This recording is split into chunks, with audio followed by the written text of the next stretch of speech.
बिलावल की 2 दिन की गुफ्तगू के नतीजे में मुस्लिम लीग नून ने उन्हें स्पीकर का ओहदा देने के से भी इनकार कर दिया। नवाज शरीफ ने भी वाज़ेह पैगाम दे दिया कि आप कौमी असम्बली के दोबारा इंतखाबात का ऐलान करवा दें। बिलावल को रात सरेंडर करना पड़ गया नून लीग के आगे। ज़ाहिर अली नकवी साहब ने जो इस्तीफा देकर भागने की कोशिश की है, पहले जज होंगे जिनके ऊपर नैब का रेफरेंस बनेगा करप्शन का। अस्सलाम वालेकुम। अंदर की बात मुजम्मिल सरवर्दी के साथ मैं हूँ सोबिया अशरफ।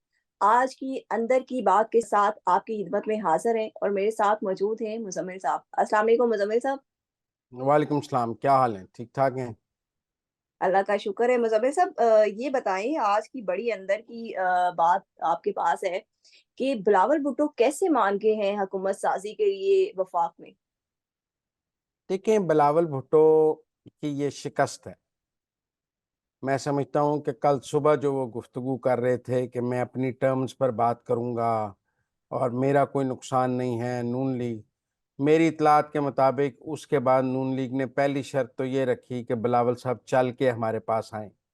फिर 2 दिन की बिलावल की गुफ्तगू के बाद मुस्लिम लीग नून ने जो पहले स्पीकर कौमी असम्बली पीपल्स पार्टी को देने के लिए तैयार थे, वो भी कहा कि अब हम नहीं देंगे क्योंकि हमें पीपल्स पार्टी पर एतबार नहीं है कि उनका स्पीकर जो है वो हाउस को ठीक नहीं चलाएगा, हमने स्पीकर का ओहदा नहीं देना। लिहाजा बिलावल की 2 दिन की गुफ्तगू के नतीजे में मुस्लिम लीग नून ने उन्हें स्पीकर का ओहदा देने के से भी इनकार कर दिया। लेकिन नवाज शरीफ ने भी वाज़ेह पैगाम दे दिया कि हमने पंजाब में हुकूमत बना ली है, आप कौमी असम्बली के दोबारा इंतखाबात का ऐलान करवा दें। हम कोई हुकूमत नहीं बनाना चाहते। लिहाजा ये एस्टेब्लिशमेंट के लिए भी बड़ा मुश्किल हो गया था और ख़ुद पीपल्स पार्टी के लिए भी बड़ा मुश्किल हो गया था और सिंध में एमक्यूएम के लिए भी बड़ा मुश्किल हो गया था, बाकी सब के लिए भी।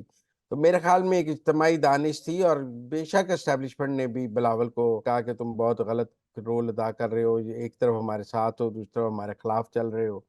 और इन दी एंड हम्म। बिलावल को रात सरेंडर करना पड़ गया नून लीग के आगे।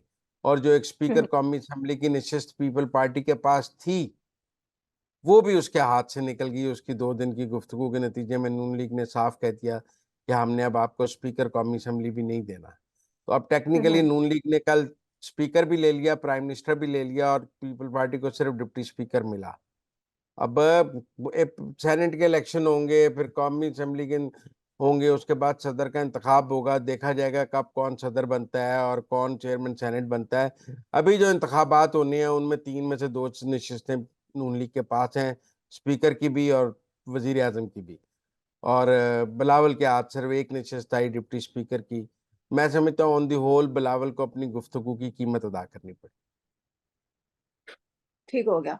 अच्छा मुज़फ़्फ़र साहब, ये तो बड़ी आपने अंदर की खबर बताई है और बड़ी ये खबर है।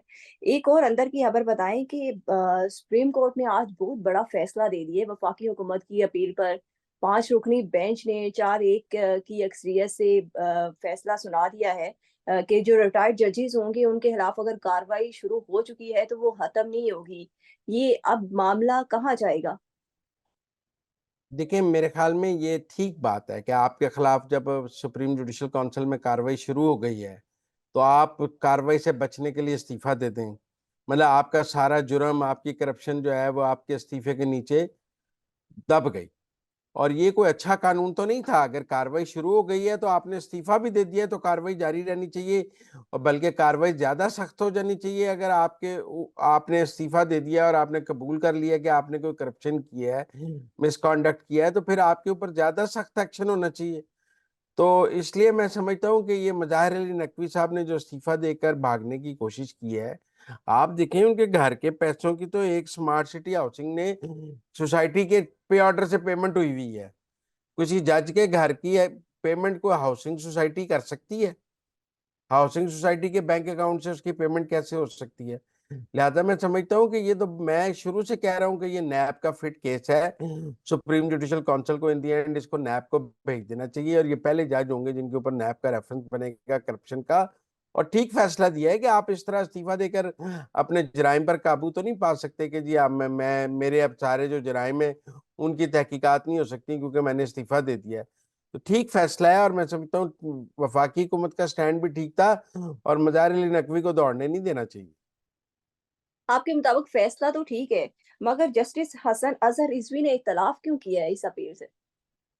वो तो फिर 4-1 से हो ही जाता है, 4 लोगों ने इत्तेफाक भी तो किया है ना। 4 लोगों ने उसके हक में भी तो बात की है ना, और उन्होंने कहा है कि आप ये ठीक है कि किसी को करप्शन से यूं भागने नहीं देना चाहिए और हम्म। उसको अपने इल्जामात का जवाब देना चाहिए जाके सुप्रीम जुडिशल काउंसिल में। अगर वो बेगुनाह है तो बेगुनाह हो जाए, और अगर गुनाहगार है तो गुनाहगार हो जाए। ये इस्तीफा देकर ट्रायल रुक कैसे सकता है? सुप्रीम जुडिशल काउंसिल में एक ट्रायल हो रहा होता है, कार्रवाई हो रही होती है, एक तहकीकात हो रही होती है। वो तहकीकात सिर्फ इसलिए रुक जाएंगे आपने इस्तीफा दे दिया है और आपके ऊपर सारी करप्शन चार्जेस खत्म हो जाएं और आप नाते तो घर आ जाए, ये कैसे मुमकिन है? लिहाजा मैं समझता हूँ ये ठीक हुआ है, और ये सुप्रीम जुडिशल काउंसिल को ये रेफरेंस नैब को भेजना चाहिए। रेफरेंस नैब को भेजना चाहिए। अच्छा मुज़म्मिल साहब, आम इंतखाबात को कलअदम करार देने की दरख़्वास्त जो दायर की गई थी, उसको आज सुप्रीम कोर्ट ने ख़ारिज कर दिया है और दरख़्वास्त गुज़ार की अदम मौजूदगी पर 5 लाख रुपए जुर्माना भी कर दिया है और कुछ ड्रामाई भी कार्रवाई भी सामने आई, वो क्या थी? लेकिन वो शौकत बसरा साहब ने रोस्टम पे आकर बात करने की कोशिश की। शौकत बसरा साहब अगर कोई बात करना चाहते थे तो उन्हें एक दिन पहले दरखास्त दायर कर देनी चाहिए थी। इस पिटीशन में खुद 7 पार्टी बन जाते, ऐसी कौन सी बात है? अगर वो वकील हैं तो उन्हें अदालत के रूल्स और कवायद तो पता होंगे ना कि बगैर पार्टी बने वो बात नहीं कर सकते। अगर शौकत बसरा साहब वाकई कोई इस पर बात करना चाहते थे तो वो एक दिन पहले पिटीशन दायर कर देते कि मुझे इस केस में पार्टी बनाया जाए और मैं इस केस को चलाना चाहता हूँ। मतलब आप सुप्रीम कोर्ट के जज की अदालत को कोई टीवी का टॉक शो तो नहीं बना सकते कि आप रोस्टरम पे पहुंचकर एक तकरीर कर दें कि इंतखाबात में धांधली हुई है, मैं ये कहता हूं, मैं वो कहता हूं। भाई आपने जो कहने आप पिटीशन दायर कर दें।